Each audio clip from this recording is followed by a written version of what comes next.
அனைவருக்கும் வணக்கம். இன்றைக்கி நம்ம 7 days கிச்சனில் என்ன ரெசிபி செய்ய போகிறோம்னா வெண்டைக்காய் மோர் குழம்பு. வெண்டைக்காய் மோர் குழம்பு செய்கிறதுக்கு என்னென்ன பொருள் தேவைன்னு பார்க்கலாம். இந்த பொருள் எல்லாம் தான் தேவை. வேணுங்கிறவங்க ஸ்க்ரீன்ஷாட் எடுத்து வச்சுக்கோங்க. இனி வெண்டைக்காய் மோர் குழம்பு எப்படி செய்யலான்னு பார்க்கலாம். அடுப்பில் பேன் வச்சு பேன் ஹீட் ஆனதும் 1 ஸ்பூன் எண்ணெய் விட்டுக்கலாம். எண்ணெய் காஞ்சோடனே வெண்டைக்காயை 1/2 inch சைஸில் கட் பண்ணி வச்சுருக்கு, அதை ஆட் பண்ணிக்கலாம். ஆட் பண்ணி 1 நிமிஷம் வதக்கிக்கலாம். 1 நிமிஷம் வதக்கினோடனே வெண்டைக்காய்க்கு தேவையான அளவு உப்பு சேர்த்து நல்லா வதக்கிக்கலாம். வெண்டைக்காய் பொன்னிறம் ஆகிற வரைக்கும் வதக்கணும். இந்த ஸ்டேஜ் ஆகிற வரைக்கும் வதக்கிட்டு இனி வெண்டைக்காயை ஒரு பிளேட்டில் ட்ரான்ஸ்ஃபர் பண்ணிக்கலாம்.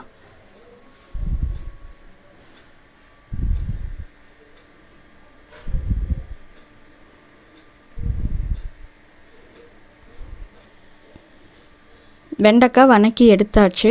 இனி மோர் குழம்புக்கு தேவையான மசாலாவை ரெடி பண்ணிக்கலாம். அரைக்கிறதுக்கு தேவையான மசால் 3 ஸ்பூன் தேங்காய், 4 சின்ன வெங்காயம், 3 பூண்டு, 3 பச்சை மிளகாய், 1 ஸ்பூன் சீரகத்தூள், 1/4 ஸ்பூன் மஞ்சத்தூள், கொஞ்சம் தண்ணி சேர்த்து நைஸாக அரைச்சி எடுத்துக்கலாம். அரைச்செடுத்த மசாலாவை அந்த 2 கப் கெட்டி தயிர் கூட சேர்த்து நல்லா மிக்ஸ் பண்ணி எடுத்துக்கலாம். தயிரையும் மசாலாவையும் நல்லா மிக்ஸ் பண்ணிக்கலாம். நல்லா மிக்ஸ் பண்ணதுக்கப்புறம் அடுப்பில் பேன் வச்சுக்கலாம். பேன் ஹீட் ஆனோடனே 1 ஸ்பூன் எண்ணெய் விட்டு எண்ணெய் காஞ்சோடனே 1/4 ஸ்பூன் கடுகு போட்டுக்கலாம். கடுகு பொரிஞ்சோடனே சீரகம் ஆட் பண்ணிக்கலாம். அதுக்கப்புறம் கருவேப்பிலை ஆட் பண்ணி வரமிளகா 3 ஆட் பண்ணிக்கலாம் தாளிக்கிறதுக்காக. இது 1 நிமிஷம் வதக்கினோடனே வெண்டைக்காயை வதக்கி வச்சுருக்கோம்ல, அதையும் இது கூட நம்ம ஆட் பண்ணிக்கலாம். வெண்டைக்காயை ஆட் பண்ணி 1 நிமிஷம் வதக்குனா போதும். அடுப்பை ஆஃப் பண்ணிவிட்டு தயிரையும் மசாலாவையும் மிக்ஸ் பண்ணி வச்சுருக்கோம்ல, அது இது கூட ஆட் பண்ணிக்கலாம். அடுப்பை ஆஃப் பண்ணிவிட்டு தான் ஆட் பண்ணணும். மசாலாவை ஆட் பண்ணிவிட்டு அடுப்பை ஆன் பண்ணிக்கலாம். கெட்டியாக இருந்தால் கொஞ்சம் தண்ணி ஆட் பண்ணிக்கோங்க. தண்ணி ஆட் பண்ணிவிட்டு உப்பும் போட்டு நல்லா மிக்ஸ் பண்ணி விட்டுக்கோங்க.